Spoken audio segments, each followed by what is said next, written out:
It's the Jim and Terry Show coming to you from the Hobbit Hole Studio in Bobcaygeon. I'm one of your hosts, Terry. And I'm the other host, Jim. And Jim is the one with a sense of humor and tries to throw monkey wrenches into my stream of thought and derail me left, right, and center. Is that a baseball metaphor? We've already talked about how about those Jays. I don't know why you're even my friend. Oh, good grief. We're going to talk about Ukraine, Slava Ukraini. I talked about why I don't support and I haven't commented on Russian artists on SoundCloud. And that's where I said I think I will have a principle that as long as this illegal war is going on and millions are dying, I will not support Russian musicians, even though it's an international web hosting site for music, for musicians from all over the world. And normally I would support anybody from any country, but I have stopped if I know that they are from the Russian Federation. I don't go to those sites, so I don't know. As I said, I'm feeling guilty because I bought a bag of chips from the United States yesterday. I didn't know until I had opened the bag and So I read it. Your elbows are partially up, but not all the way up. Well, it's funny. I was telling you today that it's not as much a boycott as it is supporting of Canadian goods right now because the United States have, and we're not going to get politic in this area, but I'm just stating my logic. It's to support Canada because we're going to be suffering at the hands of this Trump regime. Tangerine guy. Yeah, so as much money as we can keep in Canada and flow in Canada and Canada industries. But saying all that, I just ended up buying some new furniture and stuff for my house, and I didn't even check where it was manufactured. You don't want to look now. You've already bought it. Don't look because then your conscience will bother you. Okay, I'm talking about the war in Ukraine and talking about the Putin-Alaska meeting. And I'm talking about Trump and tomahawks and Ukraine. And for the life of me, I still don't understand the ambushed Zelensky at the first meeting. I don't understand, but I have read this week, and I don't know, have you heard that there was yelling and screaming after the most recent Zelensky meeting? He came after the phone call to Putin. Zelensky came to the White House. I think it was on a Friday. Yep. There was a public question and answer in front of the TV cameras, and everything seemed to go well. But then there was the working lunch afterwards. The reporting coming out is saying that Trump blew a gasket and yelled and screamed at Zelensky, swore at him using profanity, and said, "This is it. You got to do this. You got to give this stuff up, and that's the way it is." And I'm not sure Zelensky said, "How dare you?" I heard he said that. How dare you even suggest that? When they are the ones who are dying on the front lines in a miserable battle. Here's the problem. The king in the south who holds the cards revealed his cards. And it's this. There will only be peace in Ukraine if it's under Putin's terms. That's it.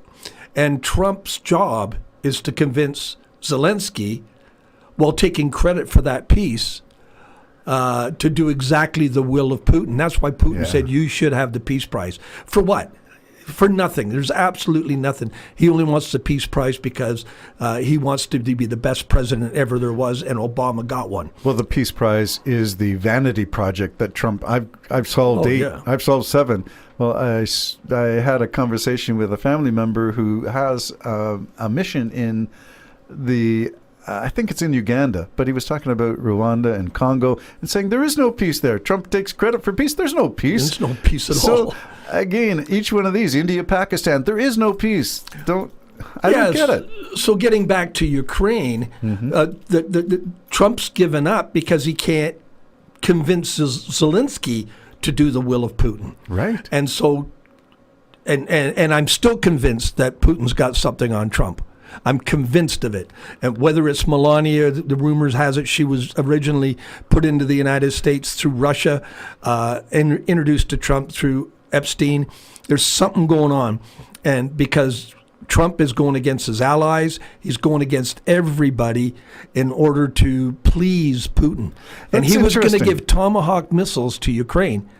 But before that meeting, Putin called him and talked with him for an hour, telling him how great he was and everything else. The Zelensky and probably said, who's going to be praising you up if Russia loses? It's probably what it's all about. There are a lot of, I'm just going to go on a slight tangent. There are a lot of Christian fundamentalists who support Russia because Russia is anti-gay and anti-woke, anti-diversity. In fact, maybe Trump wants his vision of America to be as unitarian as the Russians. The Russians want one Russia, one culture, one skin color, which is funny because out of all that diversity that used to be the USSR, there's a lot of diversity of populations. Mongols and every... Yes. Yeah. So what do you think that's the reasons why Trump is going Putin's way? I think it's part of it, but I did a Bible study on Wednesday, and I basically put up about the great falling away, and I said it to you and maybe on this show, that it's not the grassroots that's fallen away, it's the leaders that have fallen away. They're not practicing the ways of Jesus Christ at all. And Jesus Christ, basically, to tell you the truth, true Christianity really would separate themselves from all of this crap. They wouldn't care. They know that there's going to be a pile of people lost in this world, and you're not going to change everybody. You just preach the gospel and live the gospel. So wanting to do what I'm suggesting is this. As Russia has probably non-Christians leading everything under the cloak of Christianity, or Russian Orthodoxy, when going in and bombing like babies and everything else, I'm sorry, that's just, and the leaders of, just like our church leaders have obviously sold out to the Trumpites, they've sold out to Putin. They have to, or Putin will just have him killed. The Russian Orthodox Church is another form of oligarchy. Yeah. So the guy in charge has given blessings to the kidnapping of Ukrainian children, the bombing of, by whatever means necessary, Russia will prevail. This is the blessing of the Russian oligarch, the church oligarch, the Russian Orthodox. You can't force someone into being a Christian. No. It's just not the way it's done. It's not, the kingdom of God does not advance that way in force, and the Bible will tell you that. It doesn't advance that way. It basically advances one person at a time. And there's going to be a lot of people that are not going to get that message. And Christians have got to understand that. If you really want to be a devout Christian, you almost give up your nation to those who want to do whatever they want to do with it, and you stick to the church, you and the teachings of Jesus Christ, because that's why you're really going to be persecuted. Okay, do you agree that there's a possibility that Putin and Trump are on the same page, making a uniform culture that is somewhat religious-based, where whatever your faith is, Russian Orthodoxy on one side and Christian fundamentalism on the other side, that they're all trying to have a homogeneous culture? Well, isn't that really sort of the way all dictators, all authoritarians work? If it's China, if it's North Korea, if it's Russia, or any of these places, isn't that really the way it works? And so in white world, it's just the whites. In black world, it's the blacks. It's just the way it is when you want the will of man to be done.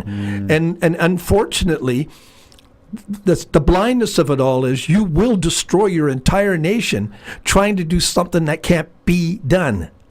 So is diversity, equity, inclusion, and anti-gay legislation, which is, if you recall the Sochi Olympics, Trump, there's a slip of the tongue, Putin went ahead and rounded up gays and lesbians so that they wouldn't be protesting with flags or any other form of protest while the Sochi Olympics were going on. Sochi is, of course, Putin's resort town that he has a castle in, and the Ukrainians are trying to make it uncomfortable at this point for him. But I'm wondering whether that has an appeal to certain communities within the United States, and they're cheering on Russia. Of course. There's some Christians that would act almost like the Germans in gassing certain people. You're not going to win them that way. Get your eyes off of all that stuff, because it's always going to be there. It always has been there. Get your eyes off that stuff and focus on what you know Christ wants you to do. And he doesn't want you, I hate to say it, I doubt if he wants you to run a government, because I don't know one who's obeying the ways of Christ, who's in power. Not one. There you go, the Jim and Terry Show, talking about Ukraine and Putin, and maybe there's more to it than meets the eye. Signing off for now. Maybe one more podcast. One more, come on, let's do it. We're riveted to my seat. Bye-bye for now.